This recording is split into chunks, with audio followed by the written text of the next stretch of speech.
The Mortgage Minute today being brought to you by our friends at Geneva Financial. When you're ready for that next home loan, Geneva's got the programs and the products.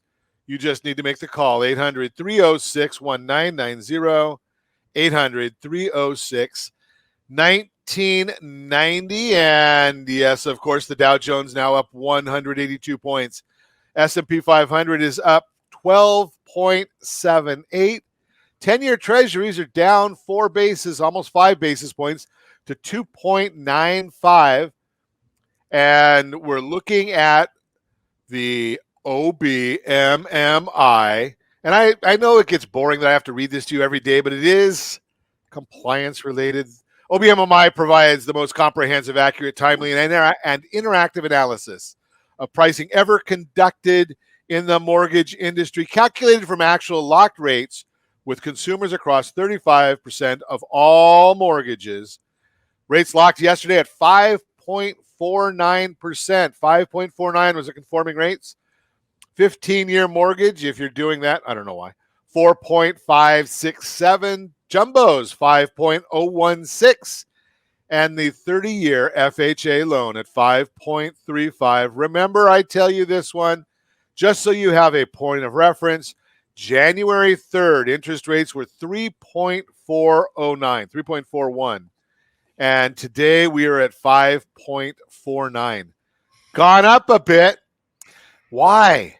Well, it's all about inflation. The inflation is the biggest challenge to bonds, always. No matter, I know people say it's transitory, it doesn't matter. Bonds have a finite value. If you hold a bond to maturity, whatever the coupon is, that's what you're going to get as your rate of return for the time that you hold it. It's fixed. Now, when we see inflation jumping the way it's been jumping and the numbers coming out the way they've been coming out, not good. Well, that's a big problem for the bond. The bond loses value. Well, when the bond loses value, you're going to go back the wrong direction and people aren't going to want it. That means the price goes down of the bond and the yield so the yield stays the same. That's why they have that relationship. And you're just seeing that's where the problems come in with the bond. Now, if we can get a Federal Reserve that will get a legitimate grip on inflation, because obviously the White House is not going to do it. They're too busy blaming other people for everything. Well, that's the issue. Now, are we going to see a benefit in inflation? No. Did you hear what happened in Ukraine just today?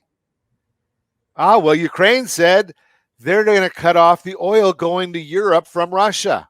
I don't know why they didn't do that before, but they're going to cut off oil. They're going to cut it off through the pipeline. Why does that matter?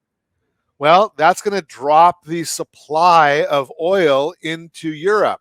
That means Europe is going to have to go somewhere else to get oil.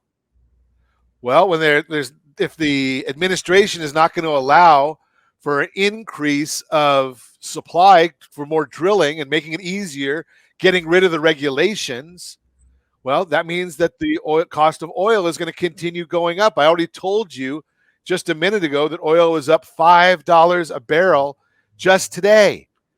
Do you think it's going to stop there? No.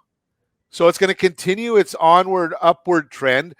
Everything requires oil. Then we see that we had to get more diesel, so they stopped making gasoline, right? Because if we haven't built a new refinery in 20 or 30 years. So oil being at a 105 a barrel, I'm going to tell you that's going to go up. I am not a financial advisor. I am not giving financial advice. I don't even play one on TV. So if you want to buy into the oil market, call a professional, get that guidance.